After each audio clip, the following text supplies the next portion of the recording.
Liderar além dos números, o poder da sensibilidade humana na gestão.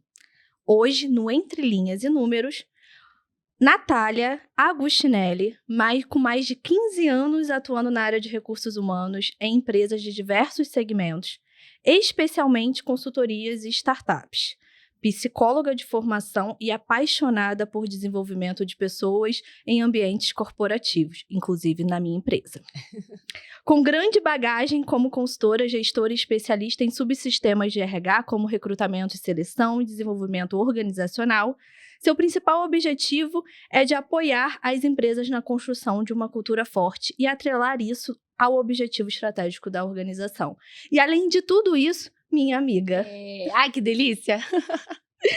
Nath, pra gente começar assim já, né? Primeiro que de CEO para CEO, mulheres, né? Mulher para mulher, CEO. Né? De mulher para mulher, CEO. Maravilhosas, lindas aqui, né? Numa tarde dessa, essa vista. Estamos, né? Estamos equilibrando pratos aqui. Pois é.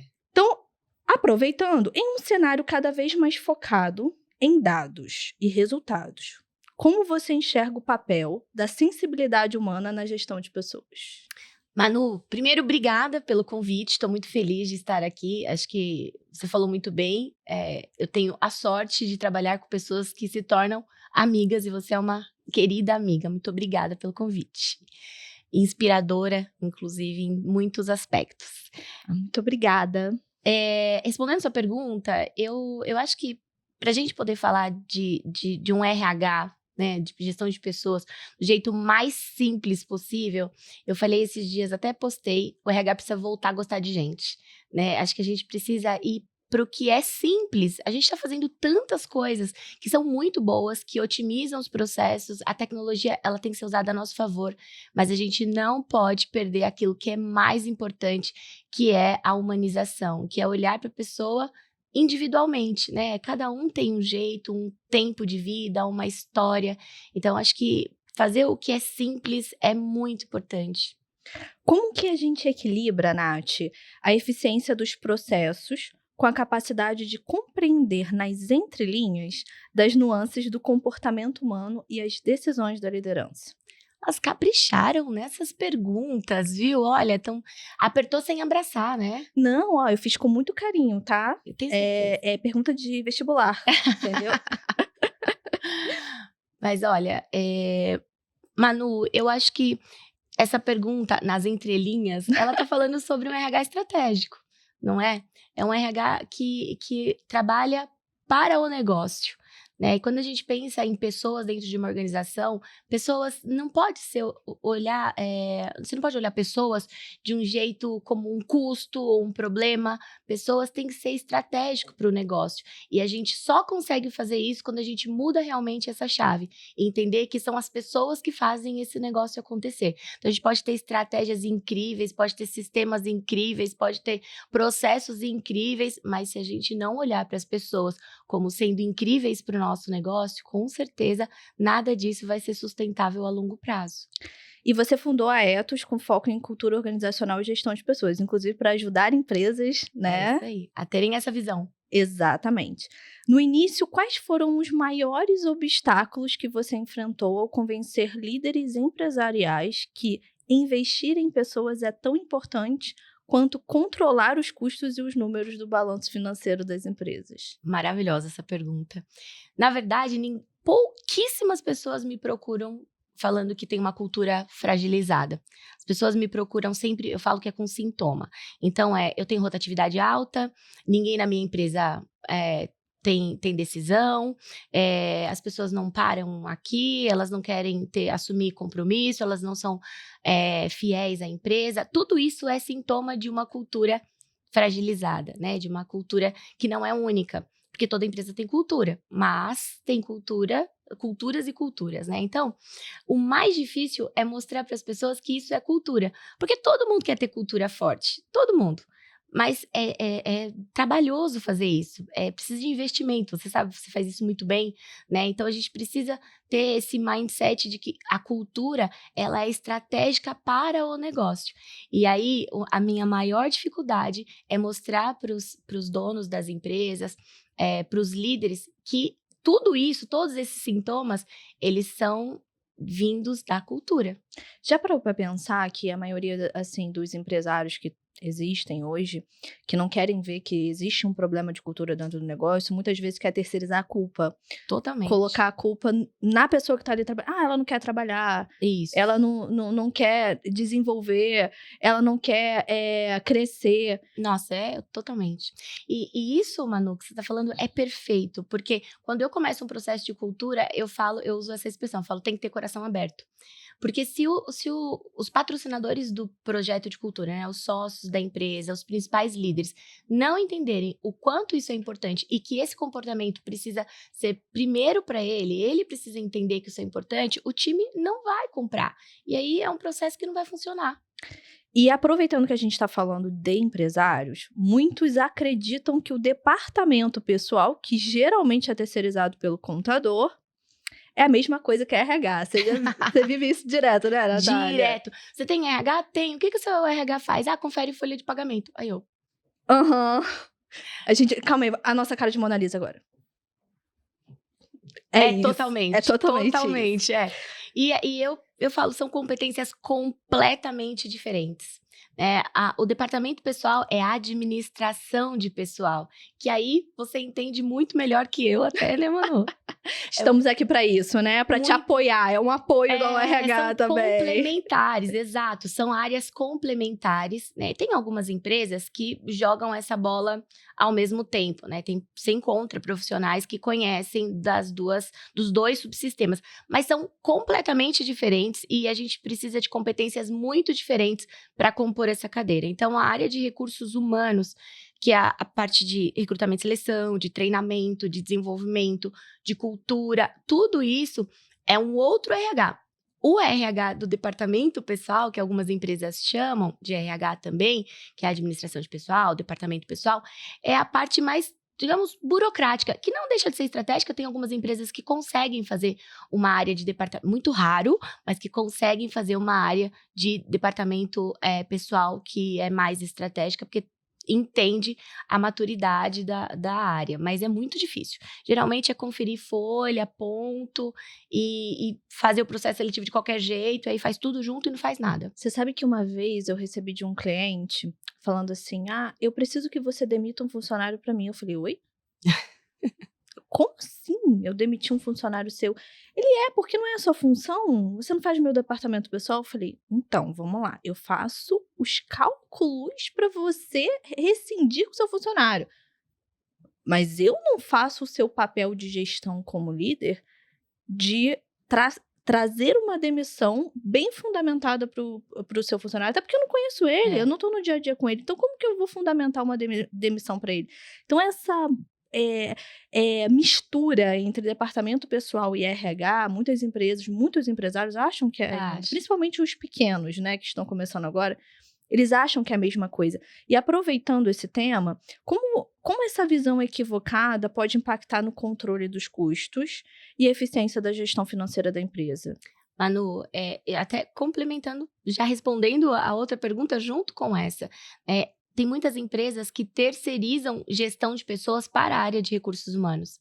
E não, você é líder, você tem que fazer a gestão da sua equipe, não é a RH que faz gestão. E isso onera muito a área de departamento pessoal, de recursos humanos, porque se o gestor ele não faz o papel dele de gestor, ele começa a ter uma área com rotatividade alta, com baixo engajamento, pouca aderência a treinamento. Isso quando tem treinamento, que é aquela história de pegar um excelente técnico, promover para líder, e aí eu ganho um péssimo líder e perco um excelente técnico. Então, tem alguém numa função de gestão que não faz gestão de pessoas, que malemar sabe gestão de processos, e aí gera um montão de problema que a gente sabe, e isso com certeza está muito atrelado a custo. Contratar é caro. Não contratar e não treinar é mais caro ainda. né? Não gerir as pessoas e não dar possibilidade de ter um plano de carreira dentro da empresa é caro, né? Então, são esses custos que ficam muito maquiados, assim, que as pessoas não entendem o quanto é caro, né? O processo seletivo é muito caro e as pessoas não percebem isso. Nath, traz uma estimativa. Vamos fazer uma brincadeira agora, um exemplo para a galera de quanto que custa um processo seletivo mal feito, né? Que não foi realizado de uma forma correta, de uma forma inteligente, não foi estruturado. Tem uma reportagem que saiu há pouco tempo de um processo seletivo mal feito chega a 400% do salário no ano. Então, né, o empresário, tudo bem com E não sou você eu que que tá estou aí, falando, ó, hein? ouvindo isso neste momento, nesta hora, né? Você tá perdendo dinheiro. Eu falo muito que empresa é igual um chuveiro, né? A água entra por um buraquinho, sai por vários, né? É Então exatamente esse isso. Faz parte do É um tamanho. buraco cheio de buraquinhos que tá saindo e as pessoas não entendem. As pessoas literalmente não entendem. Tem uma frase para você, vê se você concorda ou não e por quê. A cultura organizacional muitas vezes é vista como algo secundário, especialmente em empresas focadas em resultados financeiros. Isso acontece muito. Ainda acontece. E sabe, Manu, de um tempo pra cá, a gente tem ouvido muito falar sobre cultura, né? Todo mundo fala muito sobre cultura. Tem um monte de especialista de cultura por aí. Mas quando a gente vai ver efetivamente o que a pessoa fez, quais são os cases, não tem. Não tem base, né? Então, ter uma cultura forte, não é do dia para noite. Vocês têm uma cultura muito forte, você sabe o tanto que vocês. Eu tô próxima, eu sei o tanto que vocês estão ali. Eu falo que cultura é tomar banho. Você tem que fazer todos os dias, porque senão você fica fedido. Não é? Eu posso ter tomado banho a vida toda. Se eu ficar sem tomar banho uma semana, fico fedido. A empresa, gente, é a mesma coisa. Cultura é a mesma coisa. Você não pode falar de cultura um dia ou uma vez por mês e tudo bem. Cultura é o jeito que a gente contrata, que a gente desliga, que a gente se comunica, que a gente trata o cliente, que a gente trata o fornecedor. Tudo isso diz sobre a nossa cultura. Até o ambiente físico diz sobre a nossa cultura. E se a gente não traz isso em consciência o tempo todo, quem a gente é, para onde a gente vai, quais são os comportamentos que a gente precisa para isso? Então, imagina que nós somos da mesma empresa. Você tem a sua história, o seu pensamento e eu o meu. Se a gente não tem clareza para onde é que a gente vai, como que a gente cria uma cultura forte? Você vai para um lado e eu vou para outro, porque aí a gente vai pelo nosso ímpeto. E a cultura não é isso, é você ir para aquilo que a gente combinou, né? Qual que é o objetivo da empresa?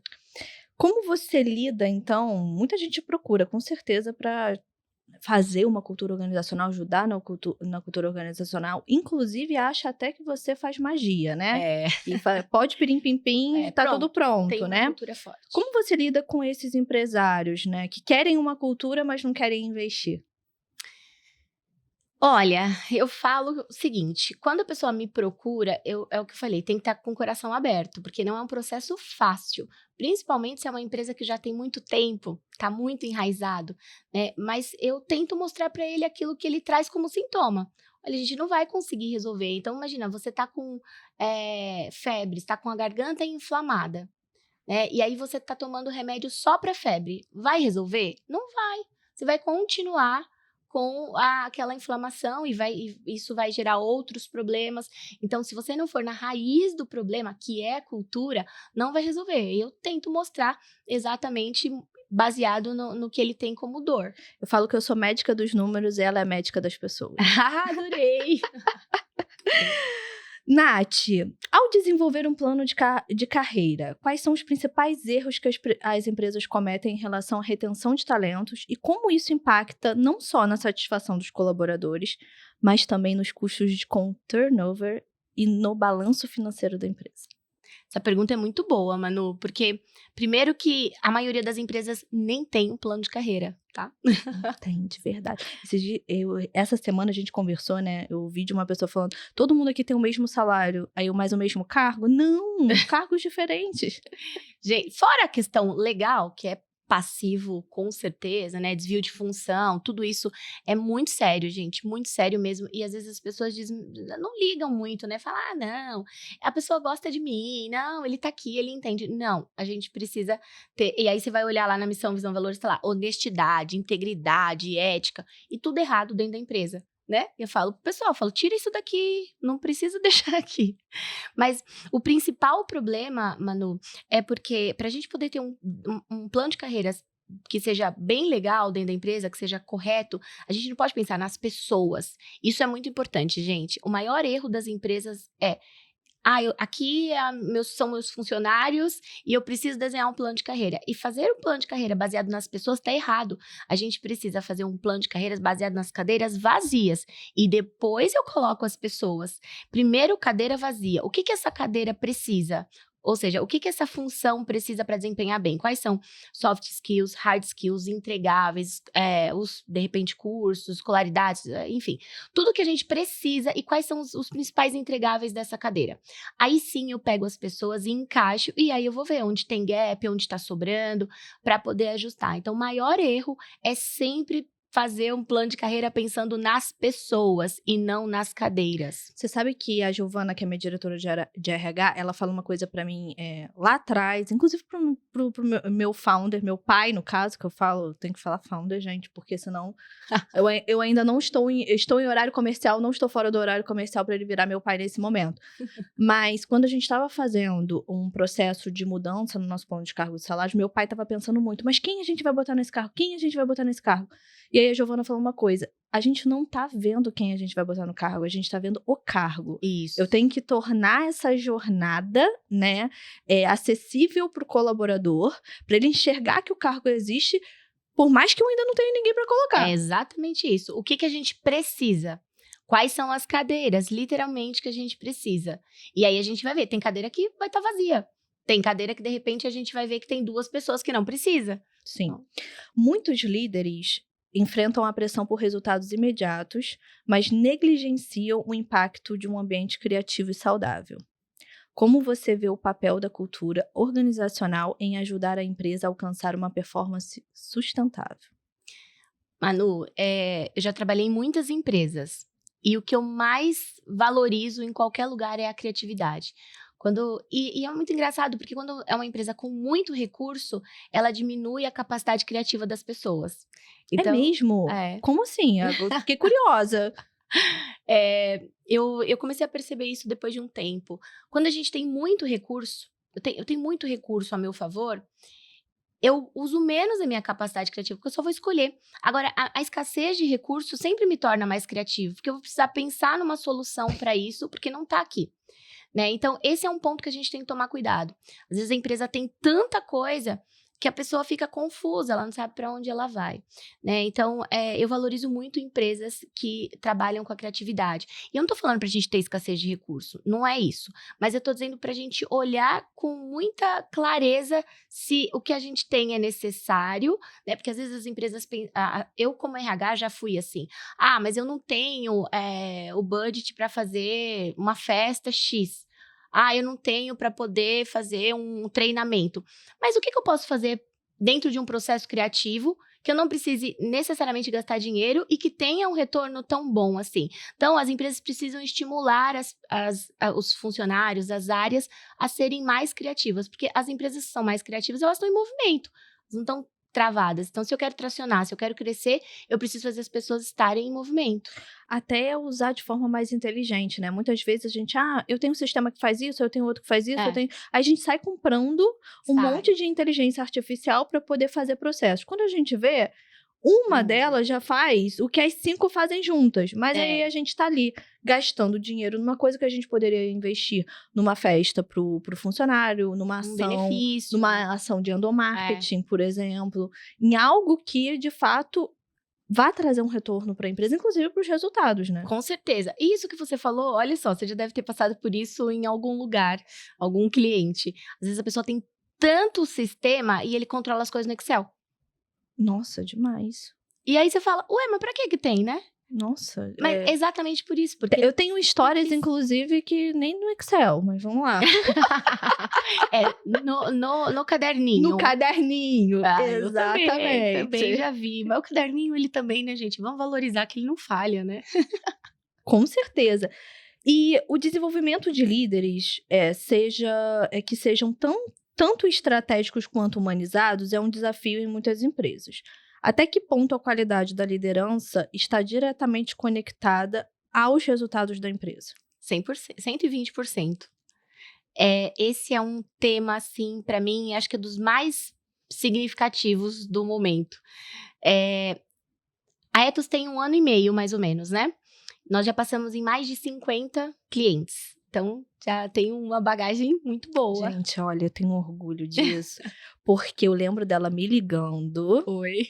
falando assim, amiga, você acha que eu tenho essa capacidade de abrir uma empresa? Eu falei, vai, eu vou ser sua cliente. Eu não sei se você lembra eu disso. lembro, e olha só, talvez você não lembre, mas você falou assim, só me manda o contrato que eu assino, não quero nem saber, eu confio em você. Eu falei, nossa, eu já tenho minha primeira cliente. Foi exatamente assim, eu nem vi o preço que ela ia cobrar, porque eu sei que ela ia me entregar exatamente o que eu precisava, com valor agregado até acima. Então, eu fico muito feliz, né, dela estar ajudando empresários hoje e que eu tenha incentivado isso, inclusive. Obrigada, não, você é fundamental nessa história. E aí, Manu, a gente pega empresas que o segundo layer aqui, às vezes nem só o segundo, às vezes o primeiro é muito fraco na liderança. Não tem liderança, né? Não tem gestão de pessoas de fato. Não faz gestão de pessoas. Acho que as pessoas precisam aprender sozinhas. E é sempre o problema das pessoas, nunca é essa autorresponsabilidade, né? Perdão. Então, trabalhar o desenvolvimento da liderança é essencial para qualquer empresa. Sucessão, inclusive. Né? Você passou por um processo assim, você sabe como isso é importante. Então, a empresa que fica dependente de uma pessoa, de 2 pessoas, é péssimo. Para a pessoa, não é só para a empresa, né? Mas para a pessoa também. Até para a própria insegurança, por exemplo, do funcionário. Será que a empresa vai continuar? Será que ela tem um princípio de continuidade? Se acontecer alguma coisa com o dono da empresa, ela tem continuidade? Porque a gente não sabe o dia do amanhã, né? Claro. O que vai acontecer. Eu posso sair daqui e acontecer alguma coisa comigo e eu não estar mais aqui. Mas eu tenho toda uma sucessão pronta, É isso. né? Porque eu tenho vidas que giram ao redor de mim. E elas precisam manter a continuidade da vida delas também. Exatamente. Eu fui um cliente esses dias, e aí eu fiz uma anamnese com os gestores, o que ele chama de gestor lá, e eu conversei com as pessoas, né? Depois que eu conversei com todo mundo, eu fui dar um feedback pra ele, ele falou, e aí, o que você achou? Falei, e aí que todo mundo trabalha pra você, não pra sua empresa. Maravilhoso, Natália. Ele ficou assim, como assim? Eu falei, ninguém fala da sua empresa, as pessoas estão preocupadas em elogiar você, em falar de você, em trazer resultado para você. Eles ficam brigando entre eles para quem vai chamar mais a sua atenção. E o pior de tudo é que quem alimenta isso neles é você. Então, como é que sua empresa vai crescer? Não vai. Aí ele viu realmente que ele colocou uma pessoa até como CEO agora. E aí a gente se encontrou esses dias, ele falou assim, Nath, eu tenho vida, eu tenho tanto que te agradecer, porque eu tô tão feliz, e realmente as pessoas trabalhavam pra mim, não pra minha empresa. Isso é uma coisa que vem acontecendo muito, né, Nath? Muito. Tem uma mistura de assim, porque todo mundo gosta de mim, mas a questão não é gostar de você. Não. A questão é, eu amo trabalhar aonde eu estou. É você dar protagonismo para as pessoas e explicar para as pessoas. No nosso processo de cultura, a gente faz isso de um jeito muito, muito forte, assim. É a sua história. Eu falo para os funcionários, eu falo, você está escrevendo a sua história aqui todo dia, né? Hoje a gente está escrevendo uma história aqui, eu e você, nós juntas. Mas todo dia a gente escreve uma história. E os funcionários, eles precisam entender isso. Eles estão lá escrevendo uma história, que é para eles também, né? Nós estamos escrevendo uma história juntos, mas você está escrevendo a sua história. Então, a gente deixa de responsabilizar a empresa. Essa empresa não me valoriza. O meu gestor... Não, mas e você? O que você faz para ser valorizado? Qual é o seu valor para você, né? Porque não é o outro, é sempre sou eu, é sempre para mim. Então é isso que as pessoas precisam entender, que a gente está numa fase, numa época, sei lá, de protagonismo. As empresas são protagonistas, os funcionários são protagonistas, os gestores são protagonistas daquilo que é deles. É sempre o que eu estou escrevendo, qual a história que eu quero contar. Então é isso que a gente precisa mostrar para as pessoas. E até para gerar uma polêmica aqui, o sucesso do cliente não é um setor, né? O sucesso do cliente somos todos nós. Todos. Eu participei de um podcast outro dia e foi muito engraçado, porque aí a pessoa falou para mim assim, Natália, mas, por exemplo, o meu financeiro não vende. Aí eu falei, não acredito. Aí ele, não. financeiro é totalmente operacional. Falei, o meu vende. Sabe por que ele vende? Porque quando ele responde meu cliente, dependendo da maneira como ele responder, ele tá acabando com a minha reputação dentro do cliente. Se eu sou uma empresa humanizada, como que o meu financeiro vai ser vai responder um e-mail super seco, totalmente automático para um cliente? Muito pelo contrário. Ele vende, ele continua o trabalho de um monte de pessoas. Então, isso é ter uma cultura forte. Quando a gente entende quem a gente é, não importa a cadeira que eu tô. Eu tenho um objetivo e eu tenho um DNA. E eu tenho que garantir que isso flua no dia a dia. Nath, quando você falou, deu um exemplo do C-Level, né, que, coitado, né, ele tava com um problema que a empresa era ele, não a empresa. É. Quando você trabalha com essas empresas em transição cultural, qual é a maior resistência que você encontra em um C-Level? Sempre achar que o problema não é ele. Sempre. É sempre o outro, eu não acho ninguém que faça. Eu tenho... agora tem a geração, né? Tem o problema da geração. Eu já nem sei mais, perdi as contas de quantas. Tem um monte. Eu sei que as pessoas falam assim, mas o conflito de gerações. Eu falo, gente, mas é ótimo. É ótimo, a gente pode pegar toda a bagagem das gerações mais, que são mais antigas, né? E com a rapidez, com a curiosidade, com o ímpeto dessa geração nova, se a gente soma isso, não é muito melhor do que a gente falar do conflito das gerações e ficar batendo nessa tecla de conflito de gerações? Sempre houve conflito de gerações. Quando o meu pai tinha 16 anos, 17 anos e entrou no mercado, já tinha uma geração anterior também. Ou seja, isso vai ser para sempre. Quando meu filho entrar no mercado, vai ser diferente do que é agora. Então, na verdade, não mudou. A gente só tá falando mais disso agora.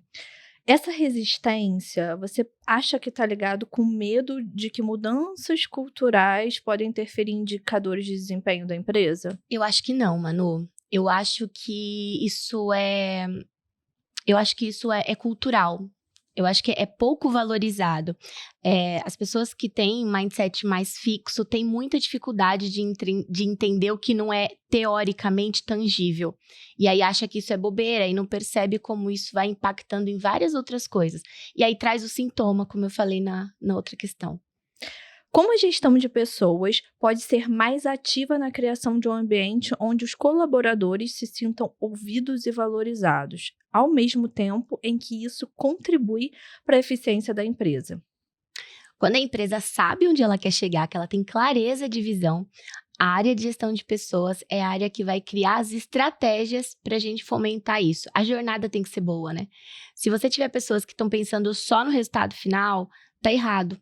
Ela não vai aproveitar o caminho, ela não vai aproveitar essa jornada.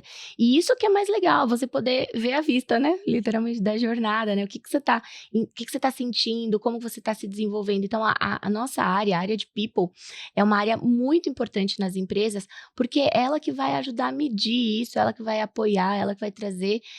Não é a área que vai fazer efetivamente, mas vai trazer as ferramentas necessárias, ajudar, né, apoiar as pessoas a se capacitarem para realizarem isso no dia a dia. Mas tem tudo a ver. Quando eu tenho mais pessoas engajadas, com certeza eu tenho um ambiente que é mais produtivo, eu tenho muito mais promotores do que detratores, né?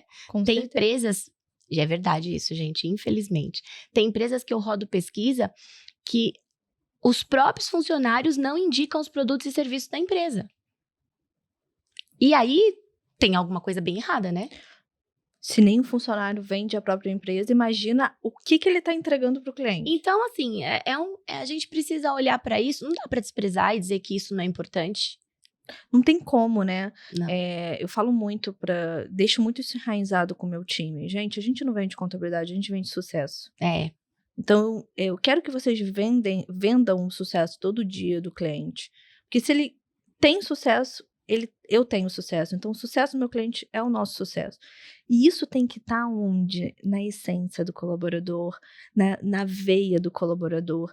E todo esse processo inicia quando? No recrutamento e seleção, no que a gente faz de endo interno, no que a gente coloca como cultura, no que a gente faz em cada passo que a gente coloca tô pensando em você, tô pensando no que eu posso melhorar da sua vida, tô pensando no que por exemplo, eu como CEO, meu propósito de vida é realizar sonhos.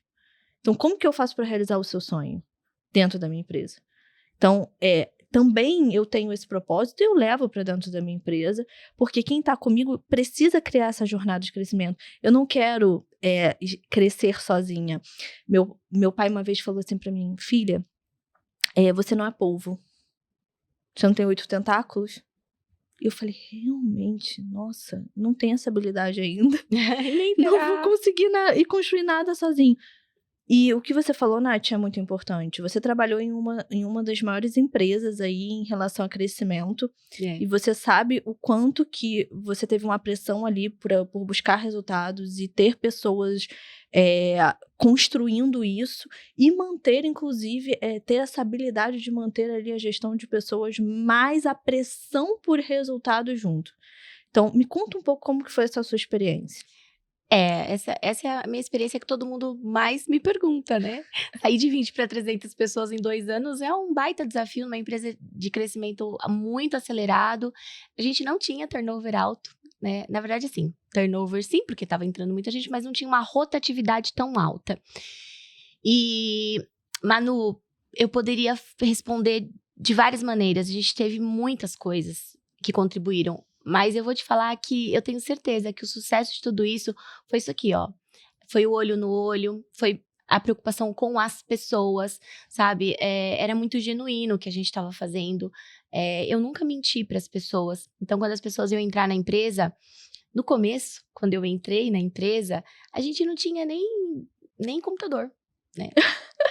Então, quase ninguém sabe disso, mas quando eu entrei, a gente não fazia onboarding, tinha 20 pessoas, a empresa era muito pequena. E eu entrei justamente para fazer isso, foi minha obrigação mesmo. Mas eu comprei, na época, uma caixa de caneta Bic para dar para as pessoas, porque eu ficava tão sem graça da pessoa entrar na empresa e não ter nada. Eu lembro que você até comentou comigo que você perguntava se a pessoa podia levar o computador para... Se ela não tivesse computador, a gente não podia contratar, porque a gente não tinha como comprar naquela época, né? Então, é o que eu falo, eu não mentia, eu falava a verdade. Falei, olha, nós estamos nesse momento, é uma empresa que vai escalar, vai crescer, e isso tem que ter a ver com você, com o seu propósito, mais do que isso, com o seu time de vida. Porque tem muitas pessoas que têm sinergia. Você fala, nossa, mas essa pessoa bate muito, mas ela tá num time de vida que não comporta aquilo. Sabe? Então, são muitas horas de trabalho, uma pressão muito grande por resultado. Nessa época, a gente não tinha um momento de... Não era resultado a qualquer custo, mas era muito pesado, né? Era uma pressão, né? Era muita pressão.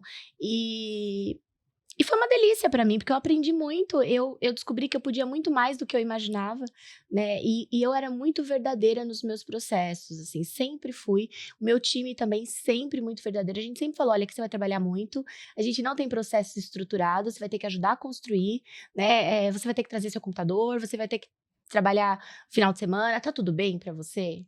E aí as pessoas, a gente não tinha problema, ninguém entrava na empresa e tinha, olha, pouquíssimas pessoas saíram nos 3 primeiros meses, assim. A gente teve um resultado muito bom. E falando um pouco de plano de retenção de talentos, né? Nem sempre a retenção tá ligada ao dinheiro. Não, né? nem é o principal. O que você acha que é o ponto principal para a retenção de um talento dentro de uma companhia? Plano de carreira. A pessoa precisa enxergar para onde é que ela vai, qual a possibilidade, para onde essa empresa está indo. Esse é um ponto legal, porque às vezes a gente pensa que plano de carreira é só, eu sou júnior, vou virar pleno, sênior. Não, mas é até as responsabilidades. Hoje eu estou auxiliando, daqui a pouco eu já consigo fazer plenamente, daqui a pouco eu já estou ensinando. Então, isso é também uma evolução dentro da função, né? Mas eu diria que plano de carreira e também a questão do propósito e de uma liderança que seja realmente efetiva, assim. As pessoas, elas saem das empresas, a maioria das pessoas tem 1 milhão de estudos, né, que falam isso, por causa de liderança. Então, se eu tenho uma liderança fraca, as pessoas, elas não entendem para onde que ela tá indo, o que que ela tá fazendo, não tem feedback, não faz one-on-one, não tem... Então, se a empresa não tem o básico, né? Se a empresa me trata dessa maneira, eu vou tratar a empresa também dessa maneira. Se você não cria um vínculo com seus funcionários, eles não vão criar vínculo com você. Não existe isso, né? Porque existe também uma relação de...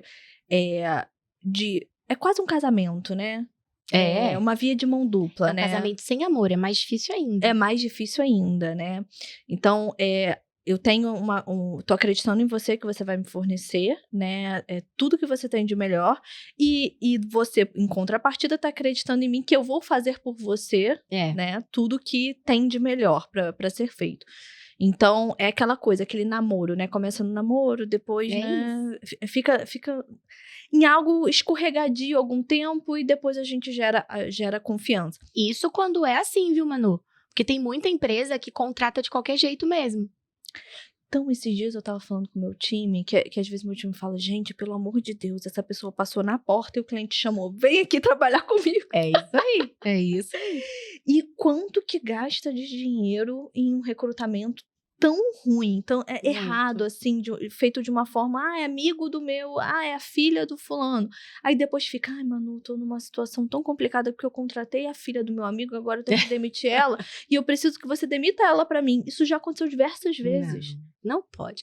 Mas acontece, Manu, principalmente as empresas que têm pouca clareza sobre quem elas são. Porque quando você trabalha cultura, é desenho de biotipo. Quando eu sei quem eu sou, eu sei quem faz sentido pra mim e quem não faz. Exatamente. Os custos com treinamento e desenvolvimento muitas vezes são vistos como despesas que podem ser cortadas em tempos difíceis, né? Você acabou de ouvir e balançou a cabeça em casa, né? Entendi. Como os gestores podem equilibrar esses investimentos com a necessidade de manter o controle financeiro da empresa, sem comprometer o desenvolvimento contínuo dos colaboradores e, consequentemente, o sucesso organizacional? Pergunta difícil, hein? Eu acho que depende muito da empresa, do time da empresa, sabe? O que a gente não pode é deixar de investir em treinamento e desenvolvimento, capacitação, nunca. Tem uma frase de um amigo meu que ele sempre fala, não é dele, mas ele sempre fala isso e eu lembro, que é caro treinar, né? Mais caro ainda é você manter pessoas que não são treinadas, né? Porque imagina, é muito erro, falta de conhecimento, de desenvolvimento, então isso é muito caro. Mas eu acho que isso varia muito do time da empresa. Tem empresas que estão num processo mais estruturado, que já podem investir em capacitações ainda melhores, em planos de capacitação ainda melhor, tem que fazer. Algumas empresas estão com recurso um pouco mais escasso, e aí olha a criatividade, vem a criatividade aí, o que a gente pode fazer, uma rodada, cada um ensinar um pouquinho daquilo que sabe, buscar treinamento, hoje a gente tem tanta facilidade, né, a internet nos ajuda tanto, há alguns anos atrás não tinha isso, mas hoje qualquer mini vídeo no YouTube te ensina muita coisa, então a gente precisa usar isso a nosso favor, mas precisa fazer gestão de pessoas, porque se você não faz gestão de pessoas, você não sabe qual que é o retorno, qual que é o seu ROI, né? Exatamente.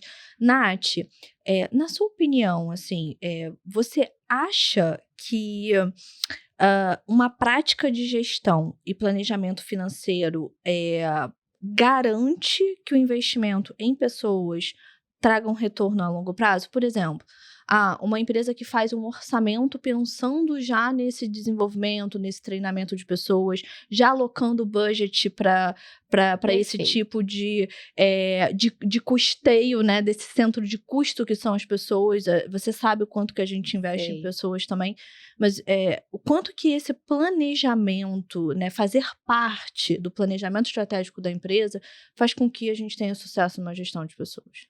No mundo ideal, todo mundo teria que ter BP, né? No mundo ideal, Natália, a gente não tá no mundo ideal. O mundo de Alice aqui, neste momento, não existe, entendeu? Eu acho que assim, Manu, não precisa ser um super BP, mas você ter pelo menos o mínimo de projeção para isso, sabe? O que acontece? Olha, esse é um ponto legal da gente falar. A maioria das empresas me procuram para contratar na Sangria Desatada. É mais caro, viu, gente? É muito mais caro, porque você contrata errado, porque você tá tão desesperado. E aí, sabe o que acontece? Eu preciso de uma pessoa daqui 3 meses. Você sabe que você vai precisar. Daqui 3 meses eu contrato. Aí, o que você faz? Contrata só daqui 3 meses. Por que você não começa o processo antes, para fazer um processo que seja realmente efetivo, para que você contrate uma pessoa corretamente, para que você não atropele as etapas, né? E que fique muito mais organizado. Isso garante também a efetividade do processo, ou seja, contribui com o que é financeiro, mas eu preciso ter clareza de quem eu quero no meu time, quais são, e isso tem que estar no planejamento financeiro.